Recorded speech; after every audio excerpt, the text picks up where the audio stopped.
weeks ago when Pastor Anthony invited me to speak here, hindi ako tumanggi. Sabi ko, it's an opportunity para makapagbahagi ng salita ng Diyos. Pero nandun yung kaba ko, sabi ko, Lord, anong mensahe ang gusto mong sabihin? And I was praying for this. And the Lord gave me this topic. And our topic for today is, we have a big God. Ready na po ba kayo na marinig ang mensahe ng Panginoon ngayong umaga? Amen. If you are ready, say, I am ready. Louder, say, I am ready. Okay, so let us all explore this topic. We have a big God. And kanina, inaawit po natin ang kalakihan ng Diyos. Siya yung lumikha ng lahat ng bagay. Siya yung lumikha ng kalawakan. Pagtingin mo sa langit, lalo na sa gabi, makita mo yung dami ng mga bituin. Hindi natin alam gaano ba talaga kalaki ang universe. Meron po ba nakakaalam rito? Meron po bang nakabilang kung gaano nakarami ang stars doon sa kalangitan? Ilan ang planeta? It's immeasurable. Hayaan niyo pong simulan ko yung mensahe ito sa pagpapahayag sa isang video na nakita ko from the project, John 10:10 project. Hayaan nating magkaroon tayo ng isang journey. Makita natin ano bang meron sa kalawakan at gaano ba kalaki itong kalawakan na ito na part ng sinasabi na God created the heavens and the earth.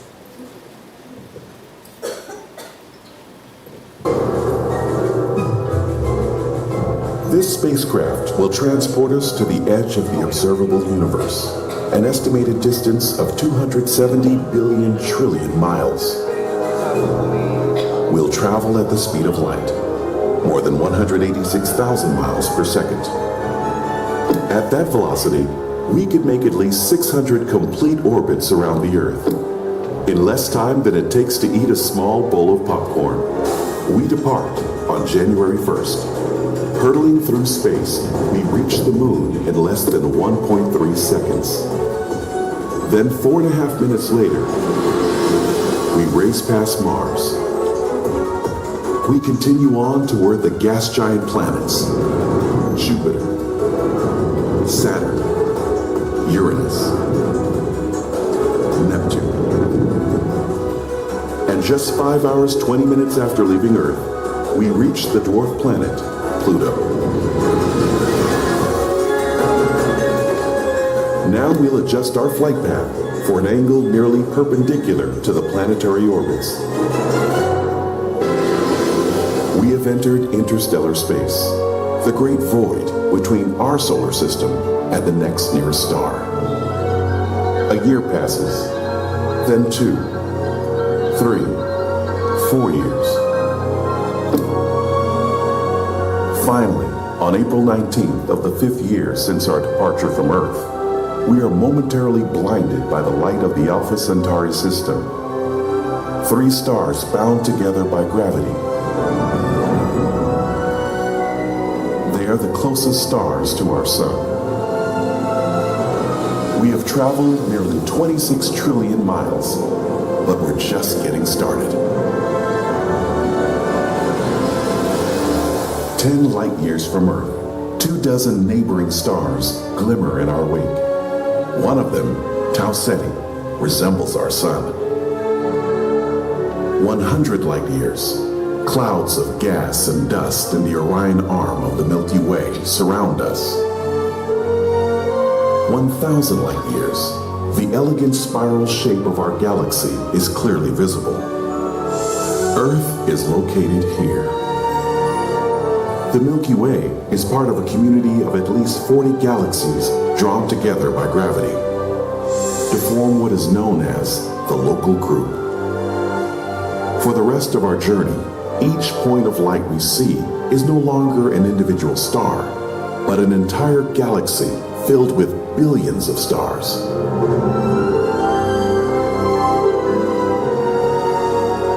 Our local group is adjacent to the Virgo cluster, a massive concentration of an estimated 2,000 spiral, elliptical, and dwarf galaxies that emit searing clouds of plasma and dust. This spectacular creation is the heart of a chain of cosmic islets, once shaped by the gravitational pull of 40,000 different galaxies.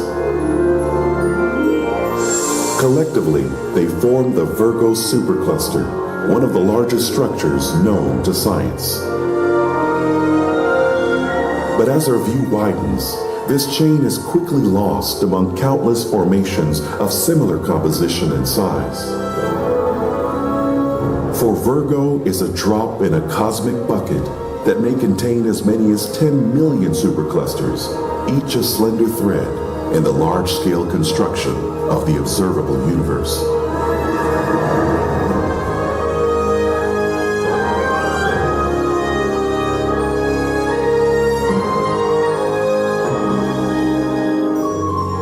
Our journey has transported us 45 billion light years from Earth to the outer limits of scientific discovery. A sprawling web of filaments spun from perhaps 2 trillion galaxies and stars more numerous than grains of sand on all the deserts and beaches of the world. So how big is God? He's big enough to create a universe with dimensions so vast they are beyond our comprehension. And for anyone who has ever looked into a clear night sky, evidence of God's stature and character shines brighter than the light from 1,000 stars.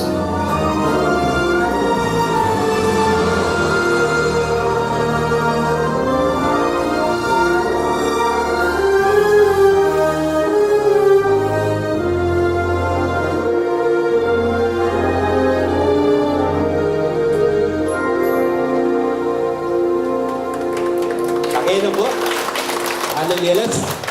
Let's just thank the Lord. Panginoon, salamat po sa oras na ito, sa pagkakataon na mag-aaral ng iyong mga salita. Banal na Espiritu, kayo po ang aming teacher. You are the author of the Bible and you alone has the power and ability to explain the mysteries of your word. Panginoon, sa oras na ito, nais namin ipagkatiwala sa iyong pag-aaral na ito as you reveal to us how big you are, how big the God we worship. Alam po namin na hindi kami aalis sa lugar na ito na hindi napapagpala ng iyong mga salita.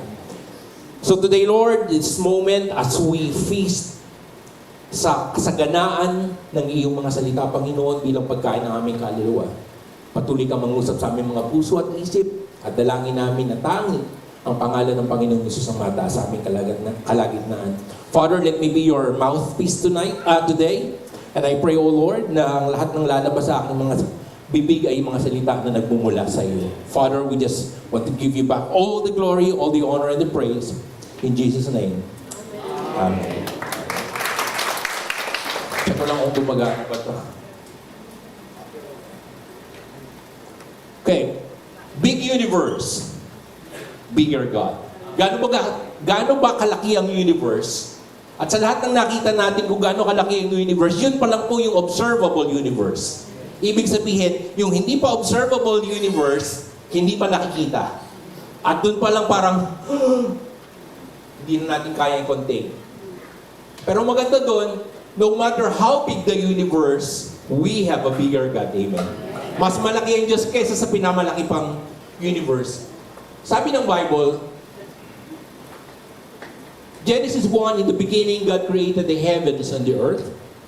Unang verse pa lang ng first book ng Bible, sinabi na kaagad ang Diyos ang lumikha ng lahat ng bagay. Kasama na po yung napanood natin. Psalm 19 verse 1, the heavens proclaim the glory of God and the skies display His craftsmanship. Ibig sabihin, lahat ng nakikita natin ay nagpapahayag ng kaluwalhatian at kalakihan ng Diyos. Psalm 33 verse 6, the Lord merely spoke and the heavens were created. He breathed the word and all the stars were born. Sa isang salita lamang ng Panginoon, lahat ay nalikha. And the God that we worship, this big God that we know, is the God who created everything and He is the star breather. Siya yung huminga doon sa mga bituin na ito at sila ay nalikha. And of course, Meron pa ba tayo? Psalm 147 verse 4, He counts the stars and He called them all by name. May pangalan pala mga bituin. Lahat sila at napakarami nila. Psalm 8:3, when I consider your heavens, the work...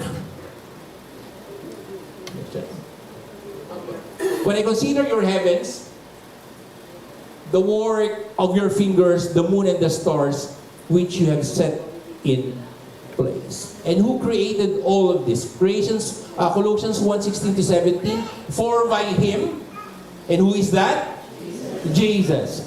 All things were created that are in heaven and that are on earth, visible and invisible, whether thrones or dominions or principalities or powers, all things were created through Him and for Him. Nung isang araw nagpe-pray ako, kasi ang aking pong prayer room ay wala sa loob ng bahay. Aking pong prayer room ay sa aking sasakyan sa garahe. Kasi yun yung meeting place namin ng Panginoon lalo na sa umaga. When I was praying, lalo na sa mensahe nito, pinakita sa akin ng Panginoon, for by Him, Jesus, all things were created. Tapos minsan, pinakita sa akin ng Lord, minsan, ang dami nating hinahanap, ang dami nating kailangan. Pero yung sagot pa lang sa lahat ng yon, minsan hindi natin napapansin. Kasulat na doon sa taas. Napayak na lang ako kasi minsan na nakikita ko yung projector pero hindi ko nakikita yung ang laki-laking pangalan na nakasulat doon. At lahat ng sagot sa ating mga tanong is Jesus. He is the one who created everything. And all things were created through Him and for Him. Amen? Palakpakan nga po natin ang Panginoon. Hallelujah. So nakita na natin kung gaano kalaki ang Diyos sa kanyang creation ng universe. Ngayon pag-usapan naman natin ang tao bilang nilikha ng Diyos.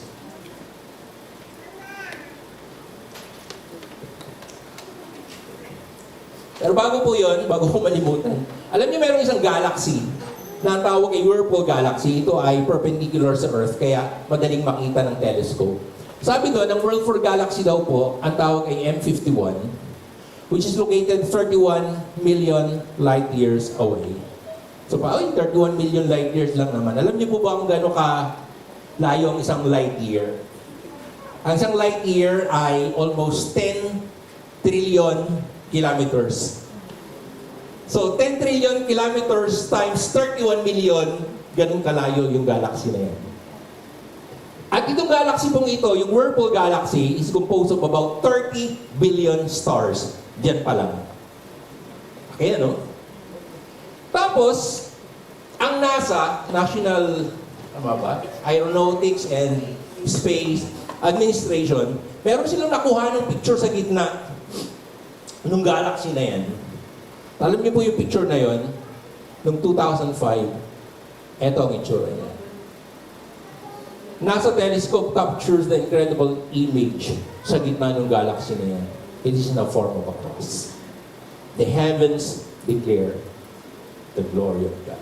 Sabihin natin, interpretation lang naman yan, nagkataon lang naman yan. Whatever that means, it simply means all creation declares the glory of God, even the galaxy. Okay? Let's move on po. Now, let's go to the next one. You are known and loved by this big God. So, hindi lang ang pinag-uusapan natin na yung whole universe, pag-uusapan din natin ano ang relasyon natin sa malaking Diyos na ito. Okay. Number one, God knows you and loves you. And we will talk about God's omniscience. Okay? Minsan ba iniisip mo kung nakikita ka ng Diyos o mahalaga ka sa Kanya? Or minsan ba tinatanong mo kung mahal ba talaga ako ng Diyos? O talagang kilala ako ng Diyos?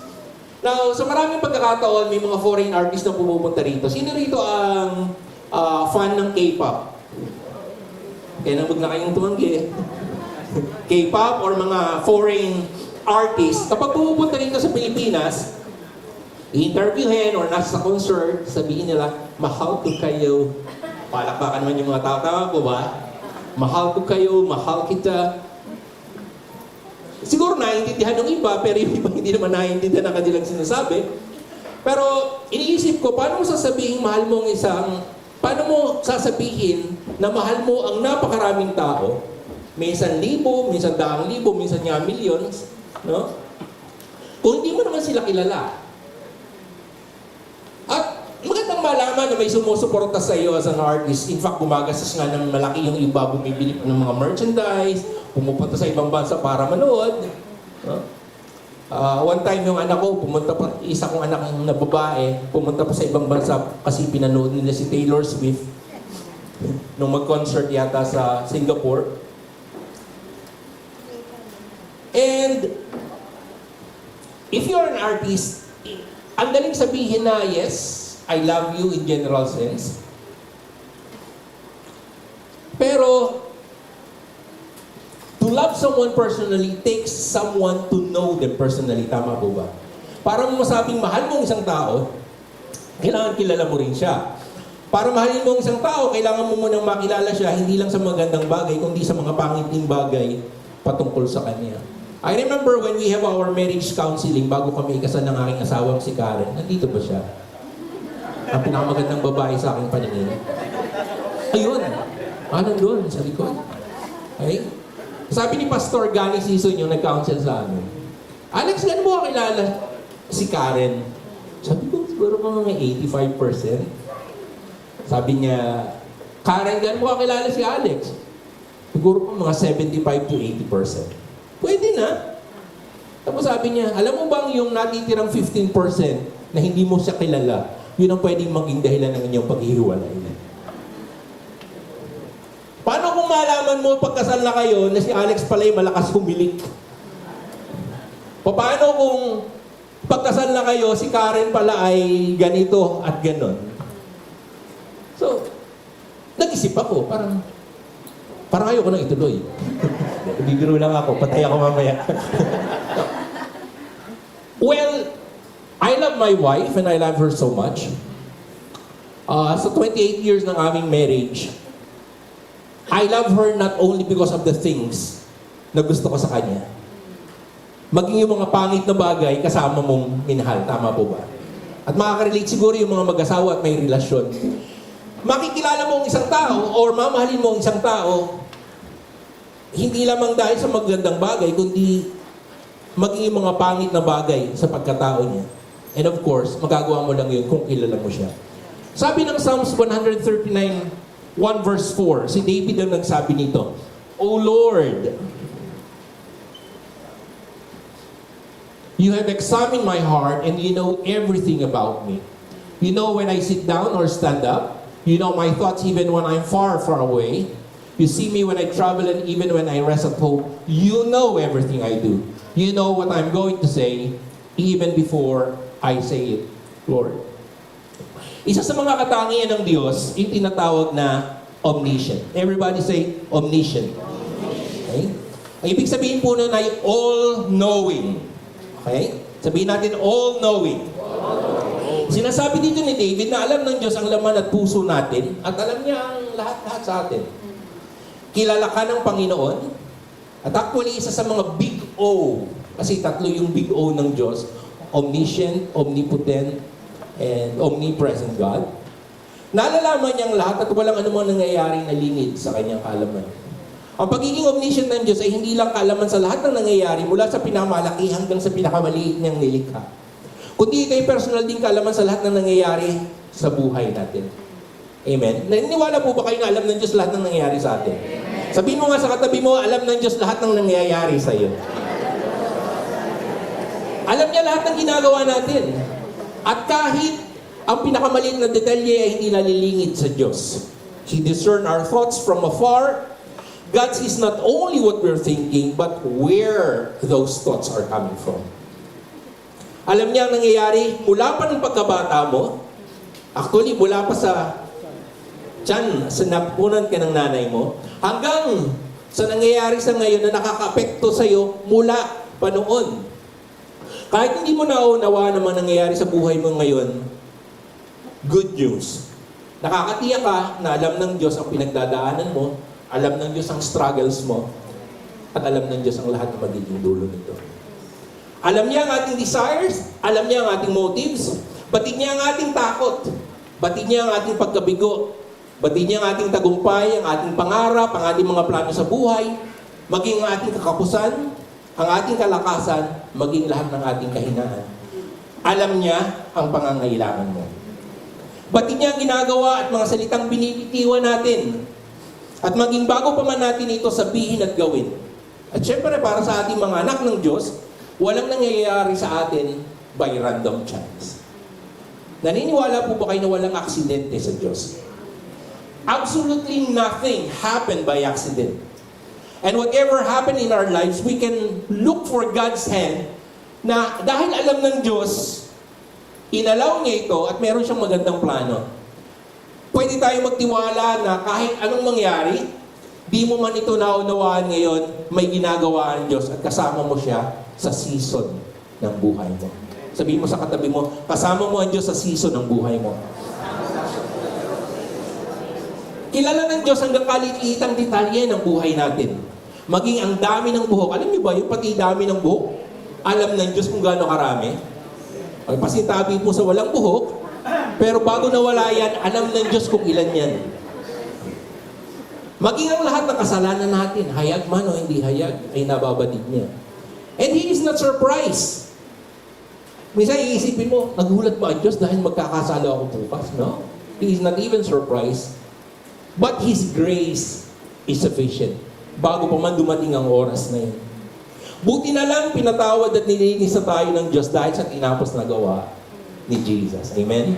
At dahil dyan, ibinilang tayong anak ng Diyos. Now, unlike the foreign artists na nagsasabing, mahal ko kayo, God is not saying that to a nameless person. When He say, I love you, He's saying that to someone He knows. And when He say, I love you, Anthony, I love you, Rodel, I love you, Alex, and whatever name it is, hindi sinasabi ng Diyos in a general sense. He is saying it personally. God knows you inside out.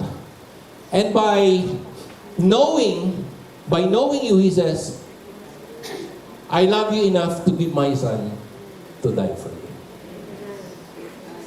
Dahil kilala ka ng Diyos, dahil mahal ka niya, ibinigay niya ang kanyang anak, kanyang bugtong na anak para mamatay para sa iyo. Ito ang maganda, Romans 5:8.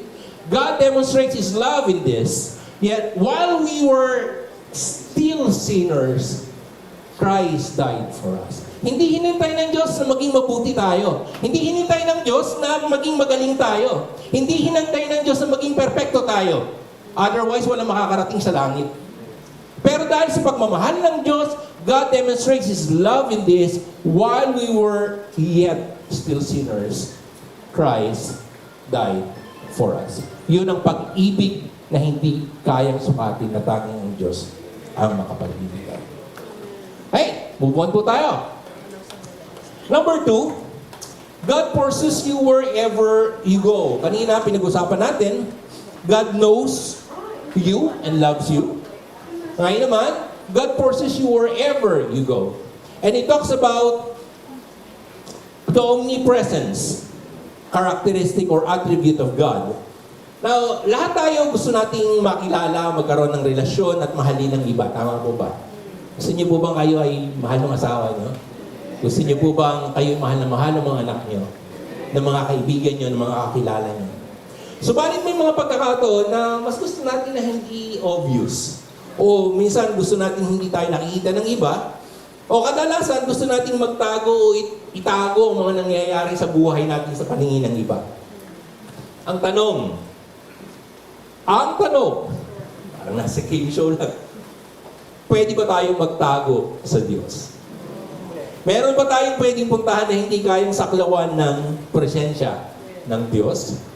Now, isa sa mga big O, kanina pinag-usapan natin ang pagiging omniscient ng Diyos. Ang isa sa big O ay ang pagiging omnipresent ng Diyos. Everybody say omnipresent. Ang ibig sabihin po nun ay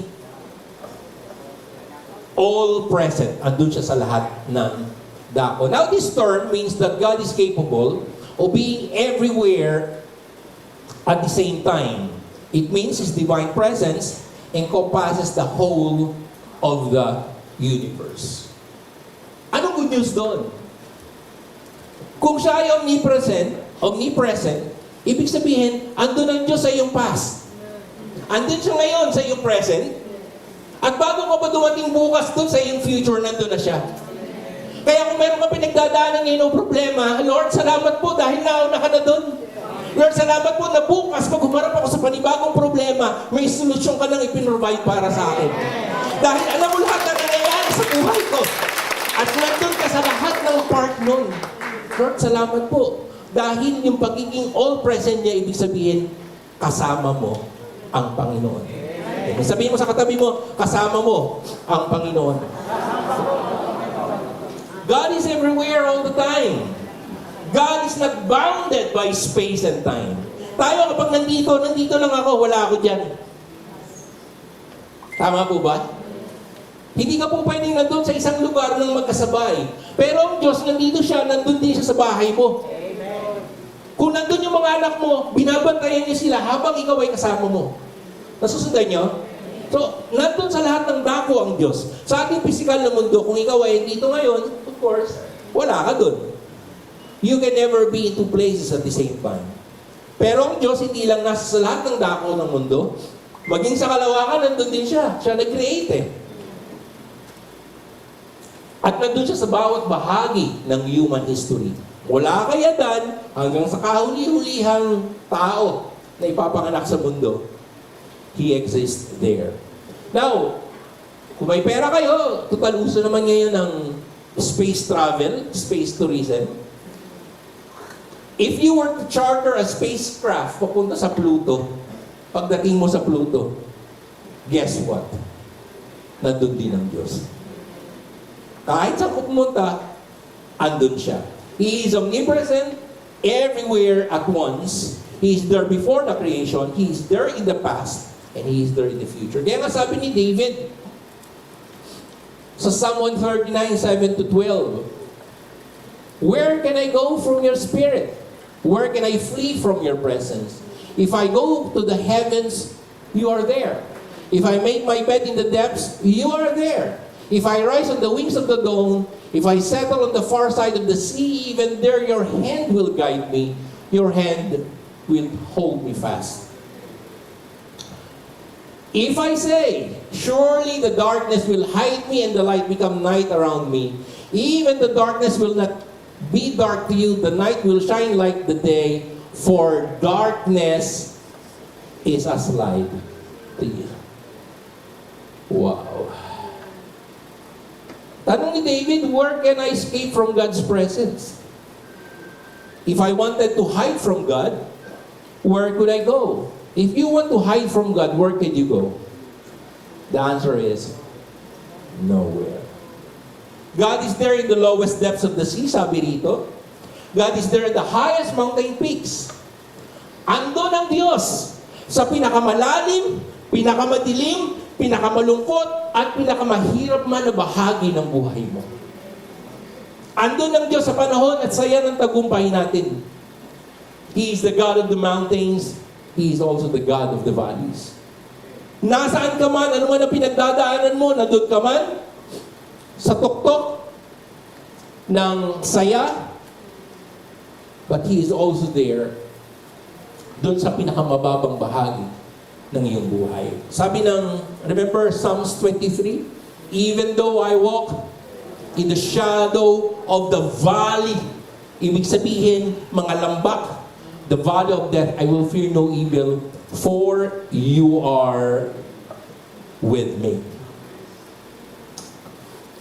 Andun ang Diyos sa panahon ng ating pag-iyak. Andun ang Diyos sa panahon ng ating pagtawa. Nakakatuwang isipin na sa lahat ng sitwasyon na pinagdadaanan natin sa buhay, makakaasa tayong kasama siya. Sabi ng Deuteronomy 31:8, the Lord Himself goes before you and will be with you. He will never leave you nor forsake you. Do not be afraid.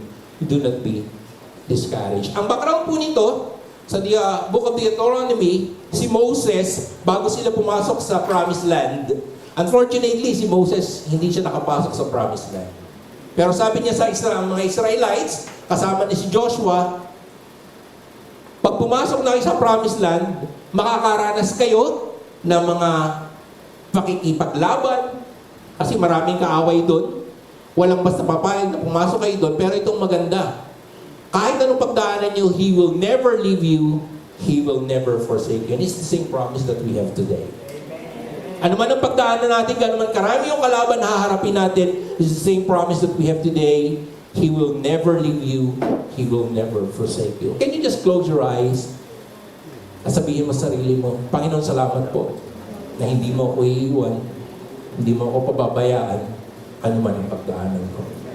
Okay? Sabi sa 2 Timothy 2:13, kahit daw po tayo hindi nagiging tapat sa Diyos, if we are faithless, He remains faithful.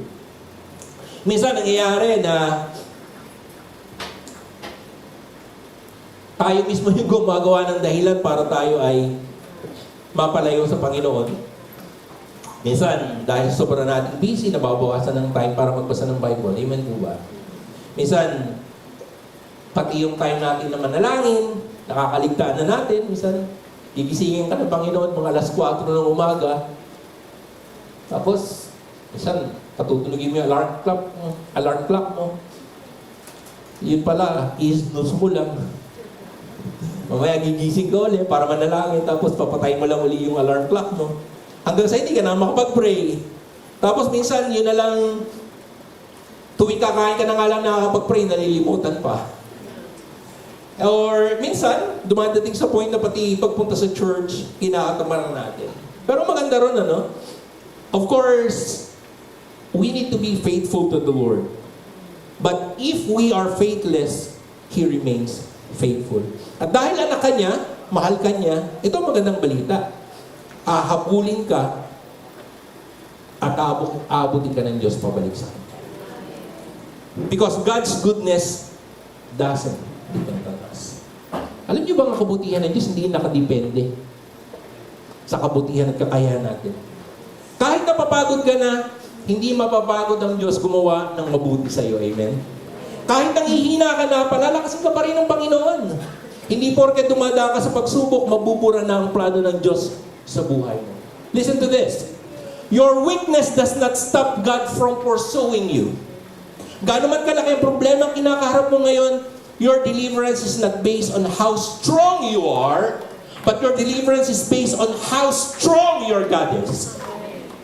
Your deliverance is based on how powerful your God is, and your deliverance is based on how big your God is.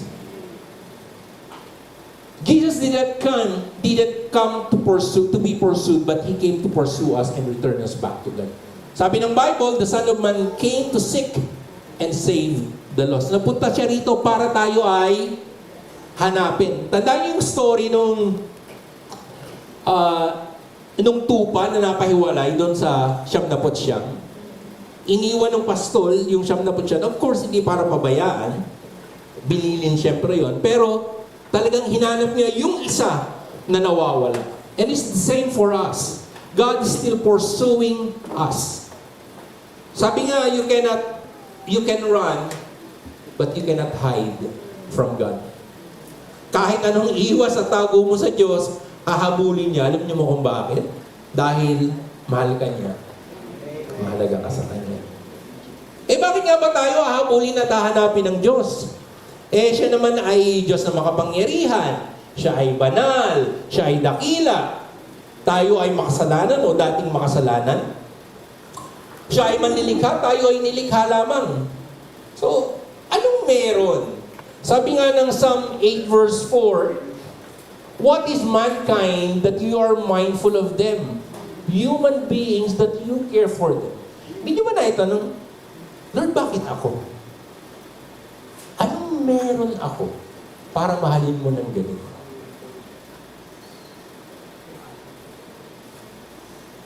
At para masagot yun, we go to the third part. God made you with love. Pag-uusapan naman natin ang pagiging omnipotent ng Diyos. It means all-powerful. Kanina, omnipresent, omniscient, all-knowing, omnipresent, andun siya sa lahat ng dako.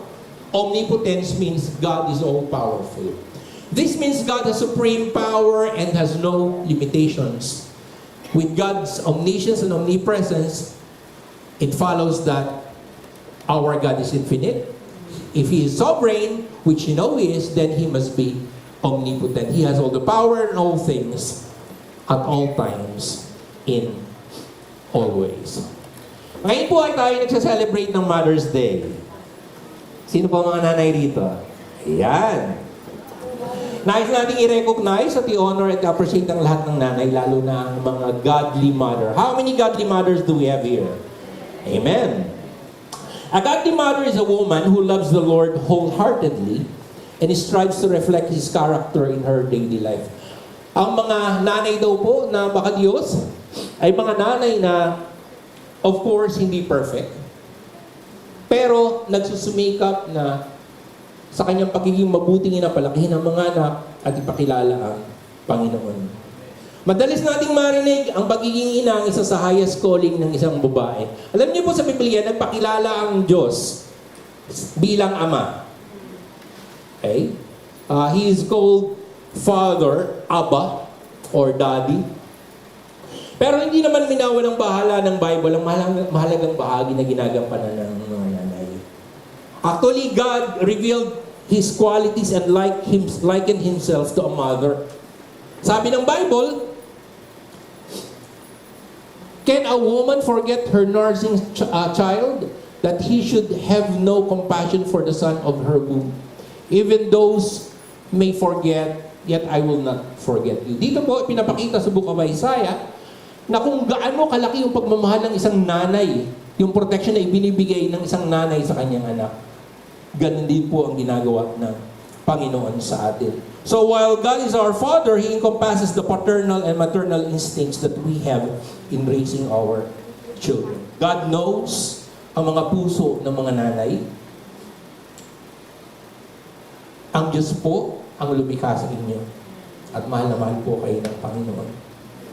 Sa lahat ng mga nanay, ina, mami, ma'am, mama, ano bang tawag niyo? Ma, matka, majka, mor, moer, Emma, Anya, Maji, Matahir, Manman, Muter, Madre, Mother. You have been called in many names. But God knows your name. Kilala po kayo ng Diyos. Kahit gano'n pang karaming pangalan ang itawag sa mga nanay. Maraming salamat po sa buhay na inyong ibinigay mula sa pagbubuntis hanggang sa pagpapalaki sa inyong mga anak. Salamat sa inyong pag-aalaga, pagmamahal, pagsasakripisyo, at pagtitiyaga. Kayo po ay disenyo ng Diyos at regalo mula sa Diyos. Can you just raise your hand? Yung pong mga nanay, and I want to bless you. Father, you see these hands. Salamat po sa kanilang pagiging mabuting nanay. And I pray, O Lord God, hindi po madali ang maging nanay, maraming struggles sa pagpapalagay ng kanilang mga anak. But I pray, Lord, that you will give them long life, good health, at salamat po, Panginoon, patuloy mo silang bibigyan ng kalakasan at biyaya na nagpumula sa iyo as do their duty sa kanilang pagiging godly mother. We give you all the praise and glory for their life in Jesus' name. Amen? So, bago po tayo magpatuloy, gusto kong ipakita sa inyo ang isang video. Meron pong isa pang video kung gusto ipakita. Ito po ay isang video ni Baby Oliver. Si Baby Oliver po, habang siya ay nasa tiyan ng kanyang nanay, siya po ay nagkuha ng video para meron siyang remembrance sa loob ng tiyan. Bibiro lang po ako. Okay? Panoorin po natin ito. Ang buhay ni Baby Oliver sa tiyan ng kanyang nanay.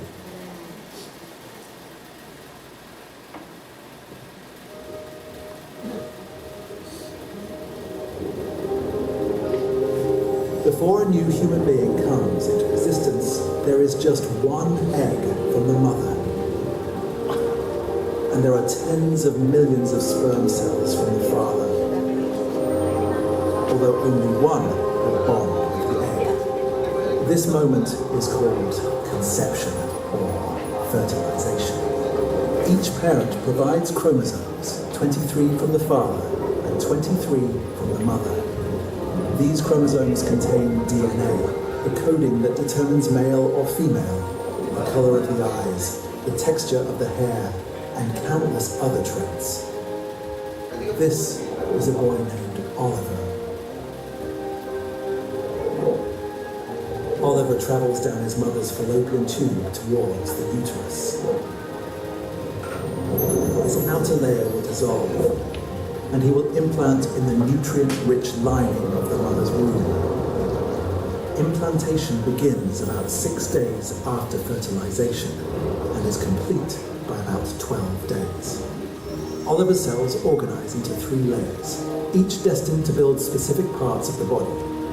The neural plate appears, the first outline of a brain and spinal cord. And then, at 3 weeks, 1 day, just 22 days after fertilization, the heartbeat can be detected. It will pulse 105 to 120 times per minute by week 4. We can see the development of internal organs like the stomach and early lungs. Cerebral hemispheres develop in the brain. He will withdraw his head with a light touch to the mouth area. Buds of the arms and legs have been developing since week 4. Brainwaves have been recorded around 6 weeks. Between 6 and 7 weeks, Oliver's hands and feet change significantly as separate fingers and toes begin to emerge. He will also begin to move both of his hands. Oliver will move his legs by 7 weeks. Oliver's diaphragm has formed and he has the hiccups. The heart now has 4 chambers. The fingers separate, elbows bend, and pigments start forming in the eye. Between 7 and 8 weeks, the upper and lower eyelids grow rapidly and begin to fuse together, giving the eyes a nearly closed appearance by 8 weeks. Between 9 and 10 weeks, Oliver's weight increases over 50%. He is no longer called an embryo, but a fetus. Fingernails and toenails begin to appear. And he will also have unique fingerprints. Oliver prefers moving his right hand, a preference that will likely continue after birth. His mother will first sense Oliver's movement between 14 and 18 weeks, but he is very active before then. He develops a white, waxy protective coating on his skin called vernix. Hiccups exercise his diaphragm, preparing him for breathing. Fine, soft hair known as lanugo nearly covers the entire body. He can perceive vibrations and low-frequency sounds. The eyes are preparing for sight. Babies have been born and survived outside the womb as early as 19 weeks post-fertilization. Oliver's eyes reopen and he will blink in response to loud noises. Oliver has the sense of taste at 26 weeks, and his pupils dilate in response to light at 27 weeks. He can differentiate between high-pitched and low-pitched sounds. He breathes amniotic fluid in and out of the lungs. Oliver will develop preferences for particular voices, especially his mother's, and familiarity with pieces of music.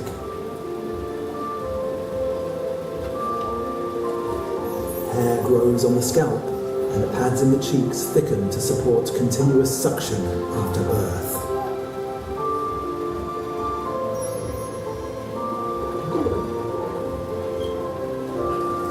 When he is ready to be born, he will use his arms and legs to move downward into position. By the time Oliver is born, he will have already spent 9 months growing and preparing for life in the world.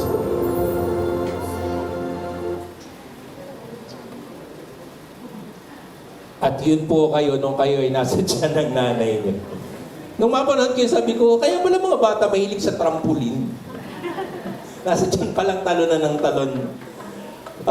Nakita natin mula sa paglilihi hanggang sa kapanganakan, God is doing His work, fashioning a unique and a special human being. A person God knows, a person that God loves. You are no accident and you are no mistake. May mga bata na hindi intensyon ng nanay at tatay na mabuo, tama po ba? Pero intensyon ng Diyos na sila ay ipanganak. Nakakatuwa din na ganun pala yun sa loob ng tiyan, ano? Iniisip ko, from one cell, naging trillions of cell hanggang sa mabuo ang isang tao. Our first child is Alexis. Yan, nandun sa likod. Mahilig siya sa music. Mahilig sa kung ano-anong kinukuting-ting. Technology and everything. But he has a very keen ear on music. Hindi siya nag-aaral ng music, pero mahusay siya sa music. Nung nasa tiyan pa ng nanay niya, si Karen, alam niyo po ginagawa namin, nilalagyan namin siya ng headphone sa tiyan. Tapos ang pinaparinig namin, puro classical music. Ewan ko kung may epekto yun, pero sabi rito, pinakita sa atin na kahit nasa tiyan pa lang sila, meron ng mga nangyayari sa loob. Nasa-sense na nila ang nasa outside world. At of course, si Kea naman, yung pangalawa naming anak, yun nga lang, hindi namin pinarinig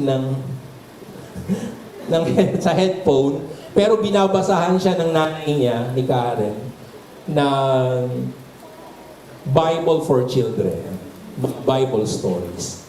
Okay? So, silang dalawang magkapatid, dadalawa na nga, magkaiba pa. And maraming tao nagsasabi, ako naman ay karaniwan lang. Di naman ako special. Wala namang halaga ang buhay. Basta magtrabaho lang, mabuhay, mag-enjoy hanggang mamatay. Meron po akong amo nun sa barko na nakausap ko. Sabi ko, what is the meaning of life for you? And he said, yeah, we're just like animals. We are born, enjoy life, and apparently, we will die. Pero hindi po totoo yan. Ikaw ay dinisenyo ng Diyos, and in fact, every part of you is a miracle. Kumbaga sa Lomi, ikaw yung special na maraming sahog. And of course, hindi ka naman Lomi, but what I'm trying to say is, everyone is special. Ikaw ay special, ang katabi mo ay special. Lahat po tayo ay special na likha ng Diyos. And we are in incredibly complex design ng human body. At yung pong katawan natin ay powerful evidence ng isang creator. Pasan ko na lang ito. Psalms 139, 13-15. For you created my inmost being, you knit me together in my mother's womb. So sa video, nakita nyo, no? Naisip ko, paano nangyari yun? Saan ang galing yung paa? Saan ang galing yung brain? Saan ang galing yung lahat ng yun? From a single cell. Pero sabi ng Bible, I praise you because I am fearfully and wonderfully made. Your works are wonderful, and I know that fully well. My frame was not hidden from you when I was made in the secret place. You are not an accident. Hindi ka nag-exist by random chance or, ano yung putok sa buho? Tama ba, Pastor? Ano yung sabihin ng putok sa buho? Basta na lang parang kaputing lumitaw. But this is the truth. God was knitting an eternal soul, a person made in His image. God was intimately involved in knitting you together in your mother's womb. And each life is precious to God. You are a miracle from God. You are a masterpiece of God. He who is the star breather is the one who breathed life. Yung ganda, no? Yung Diyos pala na huminga dun sa mga bituin para malikha, it's the same God who breathed life on us. Sabi po ng theory of evolution, anyone here familiar with the evolution theory? Sabi po ng theory ng evolution, sa loob daw ng bilyong taon, ng lahat ng may buhay sa ating planeta, ay patuloy na nagbabago sa pamamagitan ng proseso ng tawag ay natural selection. Ang ibig pong sabihin nun, tulad ng alam nating lahat ng tao daw ay nagmula sa at ang unggoy ay nagmula sa hindi na alam. Sabi po ay galing daw sa mga nocturnal animals. At ang nocturnal animals ay nanggaling sa ganon, nanggaling sa ganon, at nanggaling sa ganon. Meron po akong tanong sa inyo. Sa lahat ng naniniwala ng evolution, saan ang galing ang pinanggalingan ng pinanggalingan ng pinanggalingan ng pinanggalingan ng pinanggalingan ng pinanggalingan? And if it will go down to the lowest form, which is a single cell amoeba, single cell na lang ang natira, saan ang galing ang single cell amoeba? Ang isang buhay ay pwede lang magmula sa isang buhay unless someone created it. Unless someone designed it. Pwedeng sagutin ng theory of evolution, no? Saan galing ang tao? Pero alam niyo po, hindi kayang sagutin ng evolution at ng science. Ano ang purpose ng tao? Kahit ang mga magaling na scientists, hindi maikakailan ang tao ang pinaka-complex na machine ever existed. Na pwede lang i-design ng isang super intelligent designer, isang super intelligent na creator. Kaya kung ikaw ay mula sa gawa at likha ng isang matalino, makapangyarihan, at napakalaking Diyos, at gusto mong malaman ang plano ng Diyos sa buhay mo, paano malalaman ang plano ng Diyos sa buhay mo? Punta ka doon sa owner's manual. Di ba pag bumili ka ng washing machine, paano ginagamit ito? Tignan ko nga sa manual. Ang magandang balita, nung likhain ka ng Diyos, mayroong ibinigay na manual. Kung gusto mong malaman ang purpose mo, tingin ka sa manual. Ano ang plano ng Diyos sa buhay mo? Look at the Bible. Ang manual ng tao para malaman ang purpose. Ang manual ng Diyos para malaman ang purpose natin. Bible. B-I-B-L-E. Basic Instructions Before Leaving Earth. Kaya kung hindi mo pa nababasa ang Biblia, bago ka kunin ni Lord, magsimula ka ng magbasa. If you want to know your purpose and the great plan of God for you, read your Bible. Amen? Bago po tayo tumako sa huling bahagi ng Psalm 139, alam mo ba na merong napaka-importanting family of protein sa ating katawan? Na parang doon nag-hold ng ating mga tissues at organ. Ang tawag po doon ay laminin. Okay? Ang laminin is a protein deep within your cells and acts as a glue of the human body. And it is what holds your skin, your organs, and your tissues together. Yun po yung nag-hold sa ating buong katawan. Sabi ng Colossians 1:16-17, "For in Him all things were created, things in heaven and earth, visible and invisible, whether thrones or powers or rulers or authorities, all things have been created through Him and for Him. For He is before all things, and in Him all things hold together." Alam niyo po ba itsura ng laminin?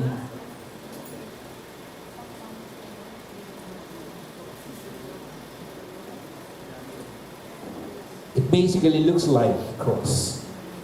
So it may be chance or actually accidentally shaped like a cross, but one thing is sure, Jesus created everything, including you and me, and in Him all things hold together, from the universe down to every part of creation. What holds you right now, ano man ang pagdaanan mo, buo ka pa rin dahil sa biyaya ng Diyos, dahil siya ang may hawak at nagsasustain sa atin. Let's go to the last part. Excited na kayo sa last part? Okay. Number 4, God has a plan for your life.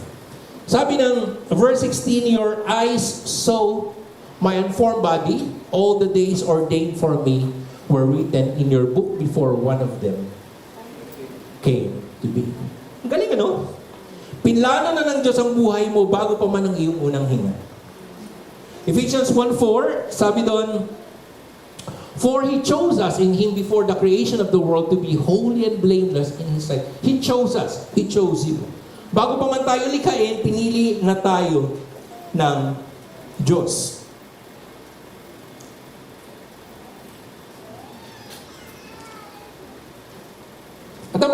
Kristo, kahit dun sa krus, nasa sa isip ka niya. Sabi ng Jeremiah 29:11, "For I know the plans I have for you, says the Lord, plan to prosper you and not to harm you, but to give you a hope and a future." Maraming pagkakataon na tayo rin ang dahilan kaya tayo dumadaan sa problema dahil sa ating mga maling desisyon at pagpili. We commit mistakes, we mess up, and most of the times, sometimes we drift away from the Lord. Yung focus natin sa Lord nawawala dahil siyempre sa ating mga priorities, busy schedules, dahil minsan nagkakasala tayo, or parang minsan pakiramdam mo, parang layo-layo mo na sa Lord. Naramdaman niyo na ba yun? Parang, Lord, parang layo ko na. Minsan, nandito ko sa church ang katawan mo, pero malayo ang puso mo. O minsan, niisip mo na, siguro kaya ako dumadaan sa ganitong problema dahil galit sa akin ng Diyos o pinaparusahan. But then, nothing is further from the truth. Mahal na mahal ka niya, at inialay niya ang kanyang buhay para sa iyo. Now, nung panahon tayo ay nasa lusak ng kasalanan at walang dahilan para mahalin niya, sabi ko nga kanina, namatay na si Jesus para sa atin. At syempre, dahil pinagkatiwala natin ang ating buhay kay Jesus, tayo na dating kaaway ng Diyos, ay ngayon ay binilang niyang, anak, ang galing ano? Ako pala na dating kaaway ng Diyos, binilang niyang anak, at yung lumikha ng langit at lupa, yun yung tatay ko. Have you ever thought of that? Na yung tatay ko, kaya sabi ni Jesus, pinakilala niya ang ama bilang Aba. Alam niyo yung Aba? Not only it means father, but it means dad. Daddy. Tatay. Na pwede mong lapitan anytime, pwede kang magreklamo, pwede kang umiyak, pwede kang humingi. At syempre, yung tatay na yon, mahal na mahal tayo. There's nothing you can do for God to love you more, and there's nothing you can do for Him to love you less. Ulitin ko, there's nothing you can do for God to love you more, and there's nothing that you can do for Him to love you less. Mahal tayo ng Diyos, hindi dahil sa ating kakayahan, itsura, edukasyon, o galing, o sa ating pagiging mabuti. Hindi dahil sa ating performance, mahal ka ng Diyos dahil tinanggap mo si Jesus sa buhay mo at meron siyang napakagandang plano para sa iyo.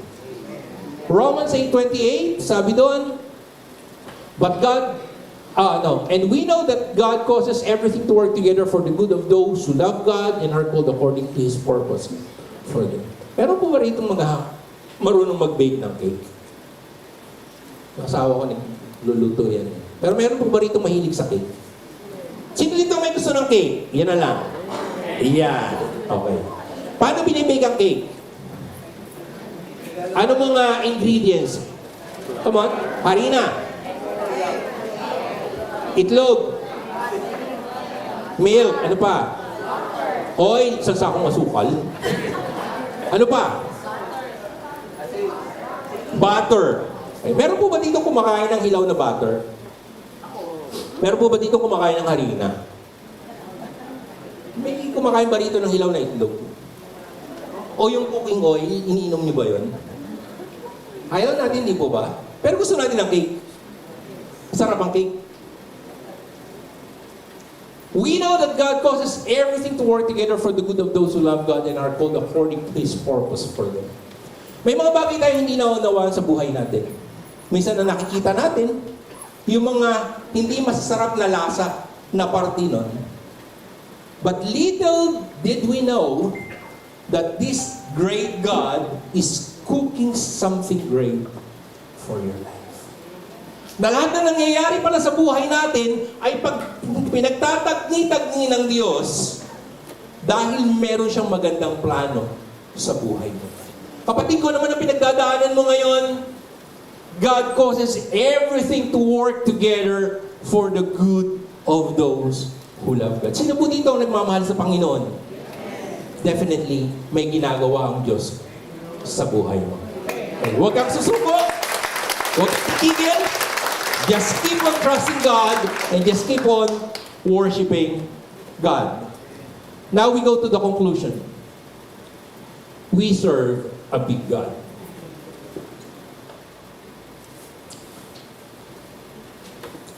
Sabi ng Ephesians 3:20, now to Him who is able to do immeasurably more than we can ask or imagine according to His power that is at work on us. Meron daw po tayong Diyos na makagagawa ng higit sa kaya nating isipin at hilingin. Anong gusto mo? Anong nais mo? Anong hinihiling mo sa Panginoon? We have a big God that can do more than we can ever think or imagine. How big is our God?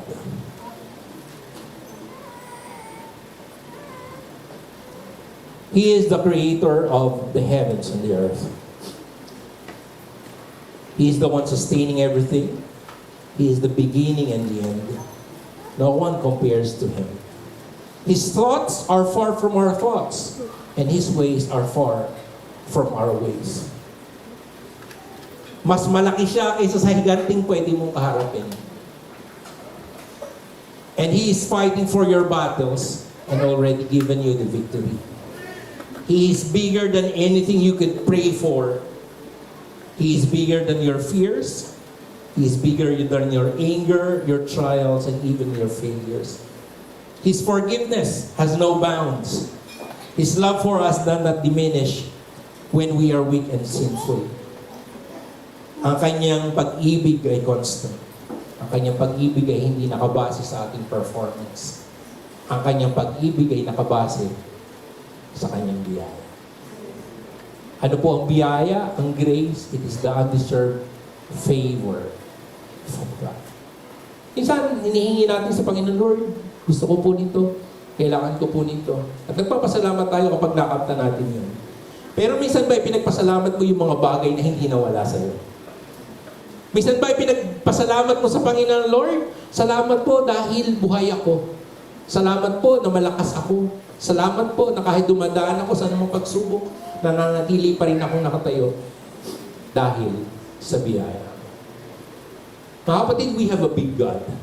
We worship a big God. And every time we raise our hand, itinatas natin ang isang Diyos na makapangyarihan, isang Diyos na walang katulad, at Diyos na makakagawa ng lahat ng kahigit sa kaya natin isipin at hilingin. Let us all bow our heads and pray. Lord, thank you that we have a big God. We have an almighty, infinite, all-powerful, all-knowing, ever-present, glorious, gracious, loving, merciful Creator of the heavens and the earth, worship and served by angels. Pero itong malaking Diyos na ito yung tatay ko. Itong napakalaking Diyos na ito na lumikha ng langit at lupa. Siya yung tatay ko. You may have an earthly father, but we have a heavenly Father. He loves you and He has a plan for you. He wants you to know Him. Gusto niyang makilala mo siya at magkaroon ka ng personal na relasyon sa Kanya sa pamamagitan ni Jesus. He even sent His own Son to die on the cross on your behalf, so you can spend eternity in His presence. Kapatid, kung hindi mo pa isinusuko ang buhay mo sa Panginoon, this is the day of salvation. This is an opportunity to accept Jesus as your personal Lord and Savior. And if you want to have a relationship with this big God, just bow your head, close your eyes, and follow me in this prayer. Panginoon, salamat po na namatay ka para sa akin upang tubusin ako sa aking mga kasalanan. Nais ko po ipagkatiwala ang aking buhay sa iyo, sapagkat hindi ko kayang iligtas ang aking sarili. Nananampalataya ako sa iyong tinapos na gawa sa krus upang ako ay linisin at tubusin sa aking mga kasalanan. Tinatanggap kita bilang Panginoon at tagapagligtas ng aking buhay. Salamat po dahil mula ngayon, ako ay ligtas na at ang aking pangalan ay nakasulat na sa aklat ng buhay. Maghari ka sa buhay ko at iparanas mo sa akin ang isang buhay na ganap at kasiyasiya habang lumalakad na kasama ka. Maraming salamat po, Panginoon Jesus. Let me just pray for you, Father. Salamat po sa mga nanalangin ng pagtanggap. Salamat po, hindi ka nagpapakilala ng isang panibagong relihiyon. kundi ng isang malalim at makabuluhang relasyon sa Diyos, sa malaking Diyos na lumikha ng langit at lupa na may plano sa aking buhay. Father, thank you for those who surrendered their life to you, and I pray, Lord, that you will continue to reveal yourself to them in your own special way as they start to walk with you. Thank you, Lord. Thank you, Jesus, that we serve a big people. Let's just continue to worship the Lord. At this point,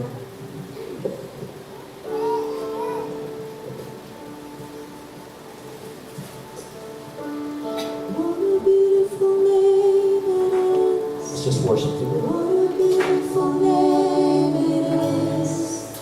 The name of Jesus. Just wherever you are right now, you can raise your hand to the Lord and just worship Him. What a beautiful name it is. If you just believe that we have a big God, come on. Compares to this. What a beautiful name it is. The name of Jesus. What a beautiful name it is. What a beautiful name it is. The name of Jesus Christ, my King. What a beautiful name it is. Nothing compares to this. What a beautiful name it is. The name of Ang Diyos, stand up. Tumayo po tayong lahat and just worship the What a Lord. beautiful Come on. name it is.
What a powerful name it is. The name of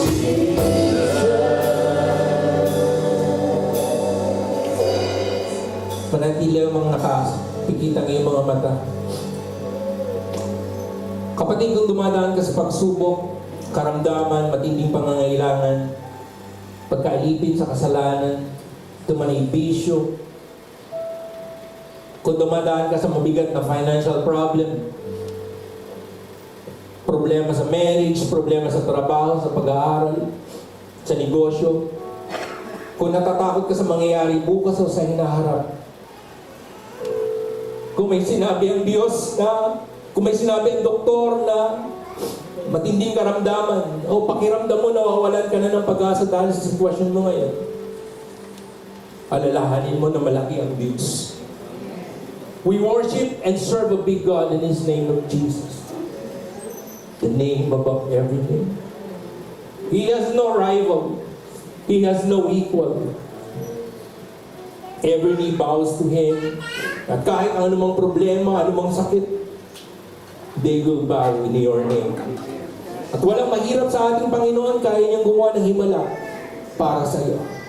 What the enemy meant for evil, God can turn it into something good. And if you believe on that, just raise your hand to the Lord and just worship Him. Kung ano man ang kahilingan ng puso mo, itaas mo ito sa Panginoon. Hallelujah. Just keep on praying to the Lord.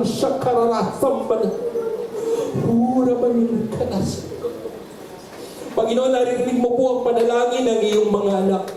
Alam mo po ang pinagdadaanan ng bawat isa. Father, I just pray in the name of Jesus that you will continue to meet every need. Ang sino man pong may karamdaman, Panginoon, iyo pong pagalingin. Ang sino man pong nangangailangan, Panginoon, iyo pong katagpuin. Ang sino man, Panginoon, dumadaan sa mga problema at mga pagsubok sa buhay, Panginoon, samahan mo po ang bawat isa tulad ng iyong pangako. Ang sabi mo po sa iyong mga salita, hindi mo kami iiwan, hindi mo kami pababayaan. At salamat po, Panginoon, dahil nananampalataya kami, meron kaming Diyos na makagagawa ng higit sa kaya namin isipin at hilingin. Kapatid ko, ano man ang nasa puso po ngayon, itaas mo ito sa Panginoon, makakaasa ka na tutugunin ng Panginoon ang iyong panalangin as you continue to trust Him, as you continue to worship Him. Sapagkat meron tayong Diyos na napakalaki, meron tayong Diyos na mabuti, meron tayong Diyos na dakila. At kung naniniwala ka, palapakan mo ang Panginoon sa oras na ito. Lord, thank you. Thank you, Lord. Thank you, Lord. Thank you, Lord. And we give you back all the glory, all the highest praise and honor. In Jesus' name we pray. Lahat ng mga anak na Diyos ay magsabi na? Amen. Magsabi na? Amen. Magsabi na? Amen. Makamuna po ang lahat. Maraming salamat po.